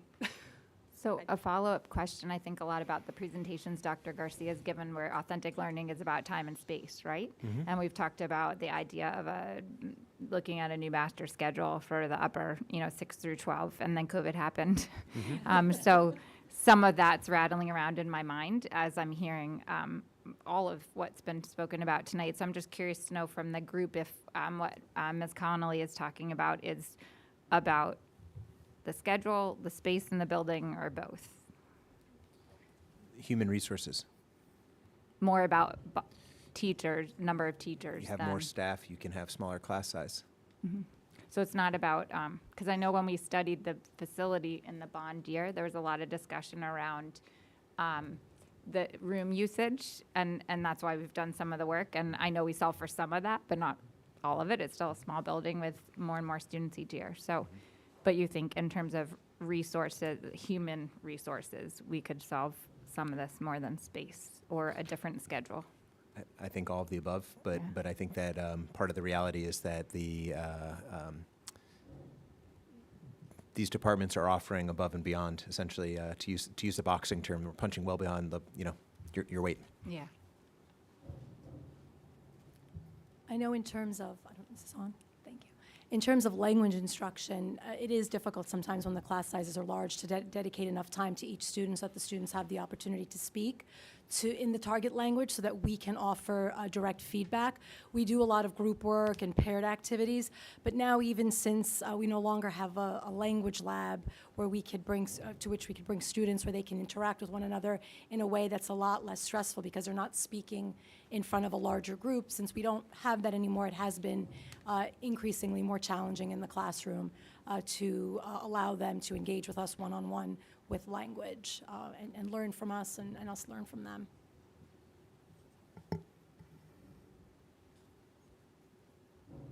I'd say in computer science, when the principal's course, a lot of the students are learning coding and debugging terminals for the first time.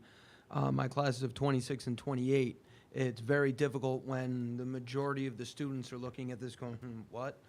I can't really rely on other students to help out, so I spend a lot of times just going up and down the aisles, helping students out with different errors, and a lot of times the period's just eaten up by that. And then for the engineering course, there's a big difference between being, one of my classes is in one of the science rooms where there's some lab stations, so the students have more space to work, and then the other course is in a traditional classroom with individual desks, and that just becomes, it'd be very nice to have more lab-based station work for an engineering course.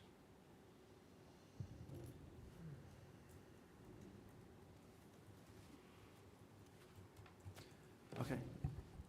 Thank you very much for spending your Wednesday evening with us, and thank you for everyone for sharing all the magnificent work that's being done. And I think in comparison to what we've heard tonight, my question may seem a little bit narrow and operational, but I do think that there is a kind of connection between what I'm about to ask and habits of personal and academic achievement, and that is around cell phone usage and exposure to social media. Yep. I have an 8th grader. He will be joining you, Mr. Berkowitz, in your building in the fall. He's excited. Ms. Sabia's prepared him well, Ms. Sabia and her team. But in our household, it is a sort of constant and ongoing struggle to manage and monitor his cell phone usage and his exposure to social media. And Mr. Finnegan, described that life for students is stressful. And in my opinion, and I think my opinion is actually borne out by a good amount of literature on this topic, that, in my opinion, exposure to excessive social media just makes a stressful life even more stressful.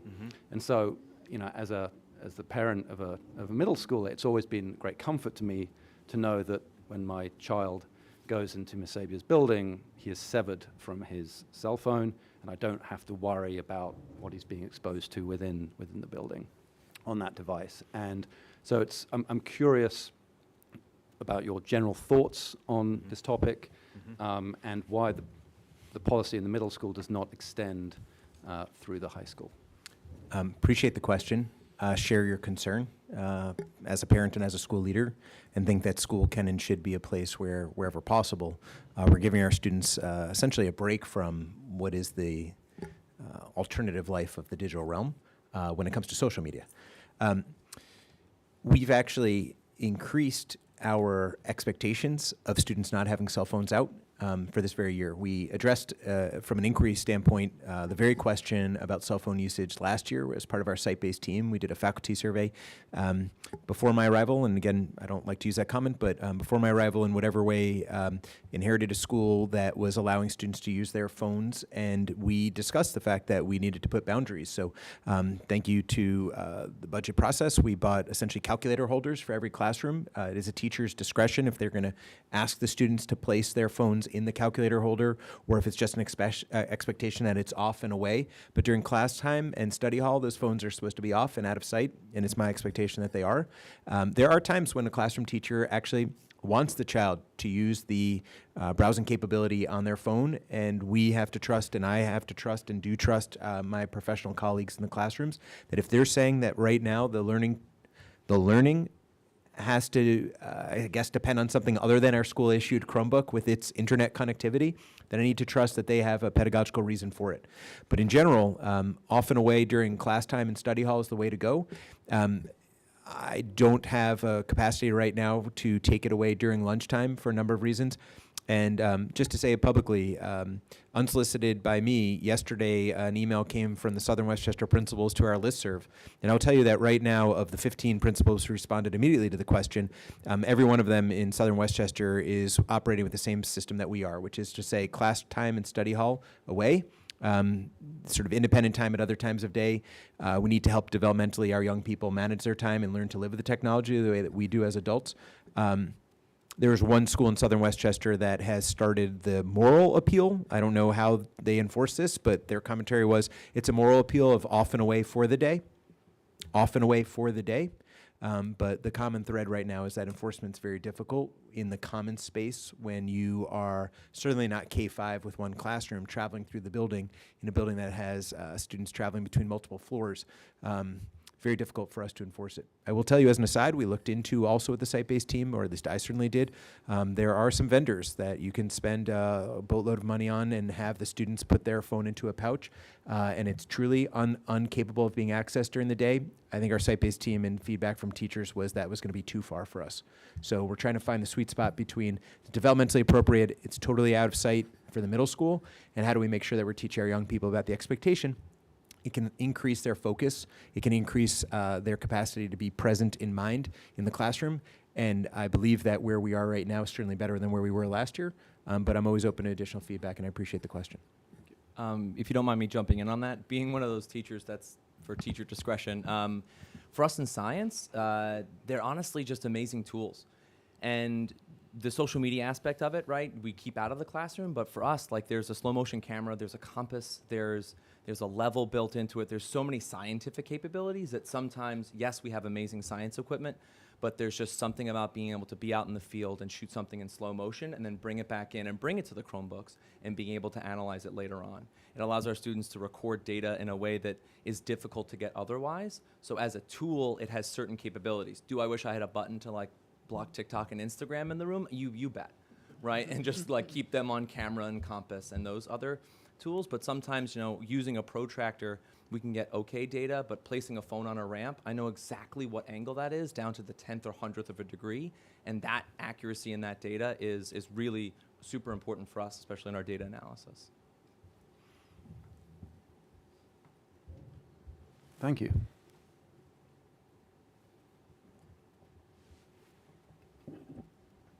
Hi, thank you so much for joining us tonight. I have a daughter in the middle school, and it's so nice to hear from you all about the things that she's involved in every day. So my question is around, have you considered any feedback from the students or say parents on how they want to see the high school experience grow or change? Certainly feedback from the Student Association. Part of that is here. Certainly feedback in partnership with the PTA and site-based team. One of the things that we're initiating, frankly, next week through our honor societies is a forum for current students to share their experience in some of our upper-level AP or college-level dual enrollment courses with prospective students, right? One of the things that our site-based team has been hyper-focused on is how do we make sure that that this course scheduling process is one that is not just the technical. We've provided a course catalog. We're letting them know procedurally how they'll get into classes. But how can they learn about classes in a way that's giving current students voice to prospective students? And the other high priority from our site-based team this year in particular has been how can we make sure that in the course selection process, our students are frankly planning time management for their life outside of school. As one parent said, very powerful commentary. So fortunate situation, the child is highly skilled, and the parent described that many teachers from many disciplines basically said, take the AP level, take the college level course. The parent described the balancing act of, okay, so I have a child who's being advised by teachers that they're capable of taking an AP in every discipline, and I have a child who wants to take an AP in every discipline. And also, we have an expectation at home that my child has a life outside of school and gets to sleep at a certain time. And how do we balance all of that?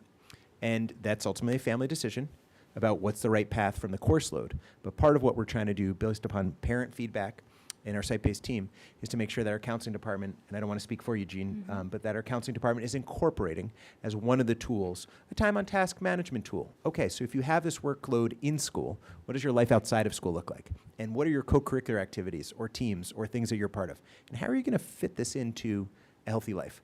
So we're really trying to make sure at the granular level that we're getting feedback from our stakeholder elected leaders in the PTA and the site-based team, and then general feedback. We certainly look at the data that comes from the senior exit survey. We look at data that comes from, just this year we did a survey of students' co-curricular activities and trying to see what our students involved with. And we look forward to having the opportunity to continue to look at data, qualitative, yes, but quantitative, that's coming from stakeholders, students, families, so that we can be progress monitoring along the way. Thank you. And I guess an add-on question to that related to secondary planning and counseling. Is there anything the school needs there in terms of additional support? Well, I'm very happy to say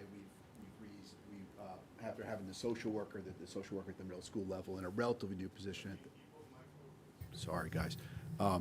I'm really happy with what we have right now. We're actually implementing with the new social worker at the middle school and high school, relatively new at the middle school. We just started it in high school. We're able to start working much more closely with the needs of outside agencies. We're also starting the implementing of pushing into classrooms and that type of thing through DBT and other pieces as well too. So we're implementing a program that I think is going to be effective with this as we start moving through. So I just spoke with my social worker recently about her DBT and pushing into the second semester of writing seminar. So I think for now, I might say it, I might change it later on. Right now, I think we're I hate to say this right now, I think we're okay for what we need. And then I think I might have said secondary planning. I also mean post-secondary planning in the high school as the kids are planning for life, what's next after. Is there additional support needed for post-secondary planning? No, I mean, I continue to send, right now we just finished with most of our seniors, and we are beginning with our meetings, with our individual meetings with the juniors right now and their families. There's always asks and wants to continue to send my staff out to staff development trainings, NACAC conferences. We usually get our fly-ins for free for various colleges and universities, so that's a savings. But the board's been very supportive of allowing us to travel and continue to staff develop. And we have 2 new staff members too. So even one of my counselors already has a free, for $250, she can go to see, I think it's 6 Rhode Island schools on a tour. So for $250, so that's not so much. Okay, thank you.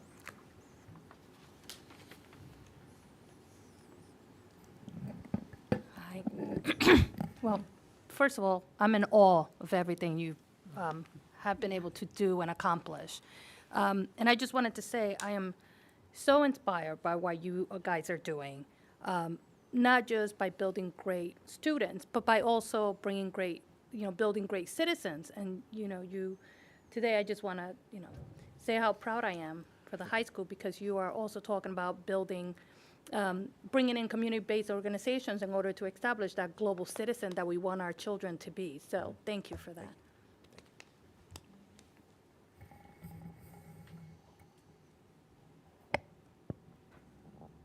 I have another question. Sorry. I spent most of my career working in high school, so I love high school and high schoolers, and have one in my home attending your school and one on the horizon next year. So last question on the night, though. Maybe a touchy subject, maybe not, but how do we feel open enrollment's going at this juncture? Also something you inherited, and post-COVID world is different, but just an honest take on where we are, how we can support open enrollment if that's what our district is embracing. It's a big conversation. I know.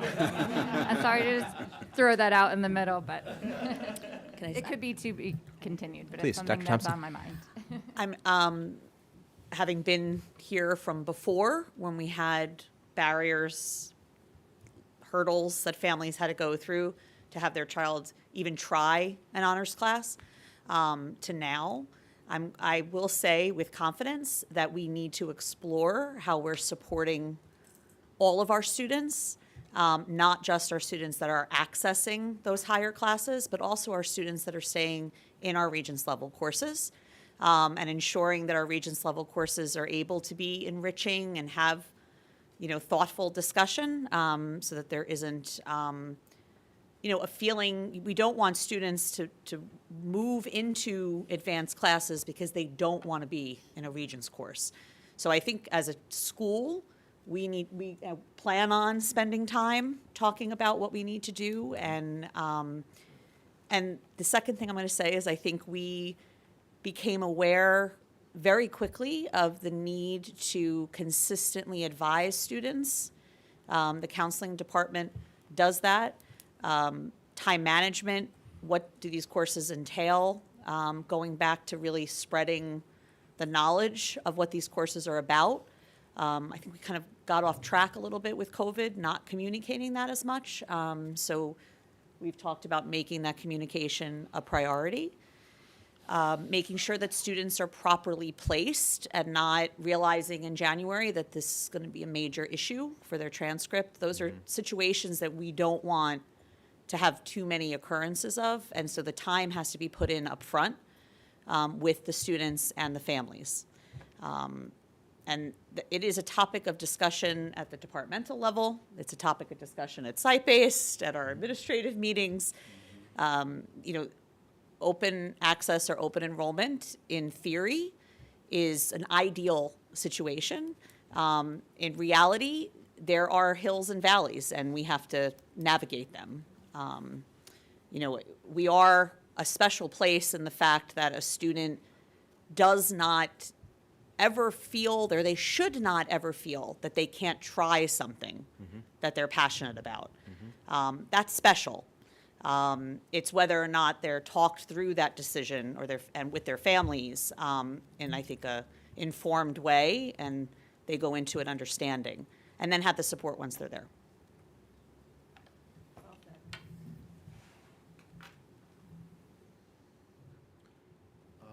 Just to follow up what Maria said, because I wanted to speak about, because Mark also mentioned before, we have the, Mark mentioned that there was a lot of students who are we have a lot of students who are talented in lots of the different areas, and that's where that balance piece comes in. So typically what we're having, our discussions, a very typical discussion we have is a student can do 4 or 5 AP classes, and it's the conversation with a 16-year-old or a 17-year-old saying, take a breath for a second and realize what you're getting yourself into, and then getting them to hear it, and then getting the parents to understand, have that thoughtful conversation and really come to a conclusion.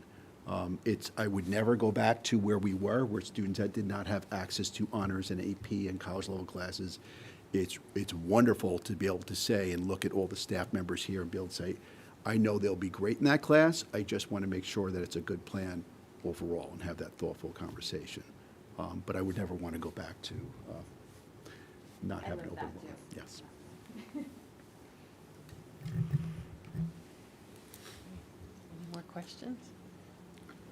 Well, I just to sort of reflect on our excellence work session, that kind of, what I took away from that was really, for Pelham, excellence means sort of continuous improvement for each student and for our faculty and the whole community, and a very individualized approach. So I think, especially like Mr. Berkowitz's comments about, and thinking about open enrollment and serving the whole spectrum of students, and that takes a lot of time and resources was another thing that we heard. So I think I know every parent would be supportive of smaller class sizes, and I think the board would be very supportive of that. I think if there's any way to achieve that, any innovative ideas, that's something that we would be very supportive of. In terms, hearing the discussion about the needs for flexible furnishing in the high school, and how that serves kind of the 21st century instructional model, which is not the lecture class, but really more interactive and student-centered. I just wonder if we need to think about our strategy of how we're rolling out the flexible furnishing and making sure that it's, because right now we started kindergarten and just planning to progress like that, but maybe there's a way to be a little bit more strategic. I guess the other thing, of course, when we first started this discussion of let's put this on the agenda, it started as an AP versus IB and kind of going back, I guess, to older conversations. But I think what I hear, my understanding is there's been so much investment and success with the AP program that it really makes sense to continue to build on that. And I really like hearing the idea, and I first learned about this just scrolling through the College Board website, capstone, seminar, research, and I think that fits in perfectly with the success of science research, and how could we leverage that into humanities research and offer that. So I think if we're going to be an AP school, let's be the best AP school. And we offer so much, but I think it would make sense to explore these other opportunities with AP. Yeah, and I think going back to the excellence conversation, and just a former board member had pulled me aside after that and said, people always think of Pelham Memorial High School as being a private school experience in a public school. So how do we offer that individual education for each student? And I think I hear that coming through, certainly, and well, it might be hard to offer that kind of individual education in a class of 28, maybe. It's more challenging. But I think we heard the message, right? If there's anything we can do to lower class sizes, that would serve our educational mission. And I guess maybe I will ask one last thing by way of closure. If we could just go around the circle. I don't know where to start. Maybe I'll put Mr. Llewellyn on the spot because we didn't get to hear from him. One word. This is for everybody. We're going to walk around. One word, thinking about tonight, thinking about everything that was presented, the vision, the values, the heart of what makes Pelham Pelham. Everybody think of one word. Okay. Opportunities. Okay, Jean, Lita, let's go around. Inspired. Community. Similar. Connected. Pride. Dedication. Special. Courageous. Tradition. Perseverance. I'm going to go with tradition as well. Loyal. Fun. Creative. Teamwork. Commitment. Passion. I wrote down passion. How did you have passion? We didn't even talk about that. Family. We'll keep going. Let's keep going around this as a summary of what we've heard tonight. Leadership. Dedicated. Amazing. Exceptional. I think someone else said this, but I'll go with opportunity. Caring. Potential. Diversity. Excellence. Individuality. I like bookends, so opportunity.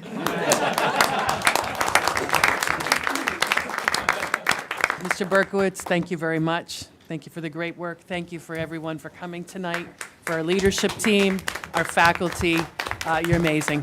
Thank you so much. Have a great night. Rest. Sleep quick. And we'll see you in the morning. We'll be right back.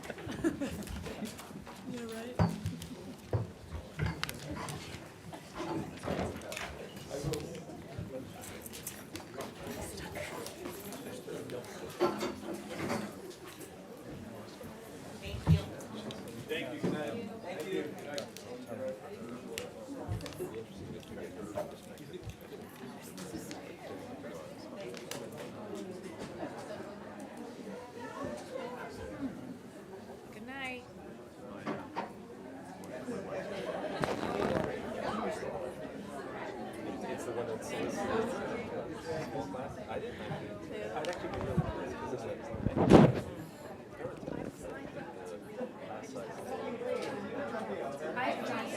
I know you were. I was. I had to figure out. I can do more next week. I can do more next week. Thursday, Friday, and Monday. Oh wait, Monday. I was like, I'll go to first grade colonial fair.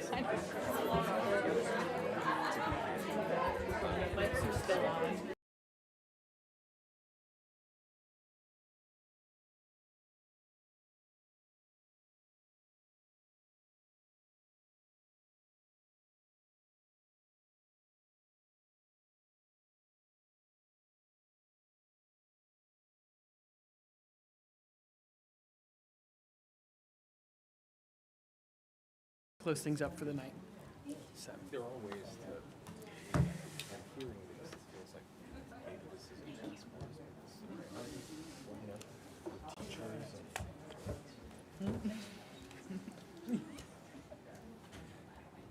Okay. All right. Well, thank you all for great questions. We need to appoint a clerk pro tem since Pauline's not here, so can we just appoint me as clerk pro tem? okay. So Jim, And you ready for then that? we can probably close up with a consent agenda, public comment. I think. Okay. So Chris, we're gonna, It's an interest, it's a, we're picking it's back a- up. It's a matrix. moving problem forward. we're trying to All right. solve. I will accept a motion to appoint Dr. Champ as clerk pro tem. So moved. Do I have a second? Second. Okay, all in favor? Aye. Aye. Any opposed, any abstentions? No, the motion carries. No one's here for public comment now, right? I'm gonna do personnel first. Okay. I guess it doesn't. So let's do 6.1 through 6.4 as a consent agenda. Do I have a motion? So moved. Second? Second. Any comments or questions about these items? Not particularly, just we've got a slight correction on a resignation from prior, just specifying for its purposes of retirement, a number of leave replacements as well, and I think that pretty much I just want to thank covers. the board for having this part of the meeting so we can appoint people, because Thank you, yes. there's a lot of moving parts with personnel, as Yep, always, so yep. thank you. Okay, all in favor? Aye. Aye. Any opposed, any abstentions? No, the motion carries. 7.1 is communications and comments from the public. Looks like nobody's here. Okay. I'll accept a motion to adjourn. Michael, would you entertain a motion to adjourn? Yes. Second? Second. Okay, all in favor? Aye. Aye. Any opposed, any abstentions? No. Okay. Thank you. Great. Thank you. Do we know what the average class size is at the high school? We'd have to pull it to get the actual average. Can I, yeah, Yep. it's hard, it's Are the hard to, mics on still? Well, I thought you already closed it. Yeah, we should, if we're gonna, that's fine. We closed the meeting, though, so how do we know? Oh, To be continued. Put it in the board doc, and we're then gonna we just have can. a small conversation. And we can Talk follow about it up the with next that meeting. email, in a Right, 'cause memo. it's probably not average is a weird, average is not Yeah. the right thing, maybe median, but it's. you but need it- to, I don't know how to undo. I'll help you out. Yeah, no, I think it's, no, I get it, I totally get It's, it. yeah, it's, if you're talking about, depends what you're talking about. Yeah. You know, Right. No, right, there's no universal, but there might be core. Any forward conversations? Some. One of the things We're I was good. going to say on that.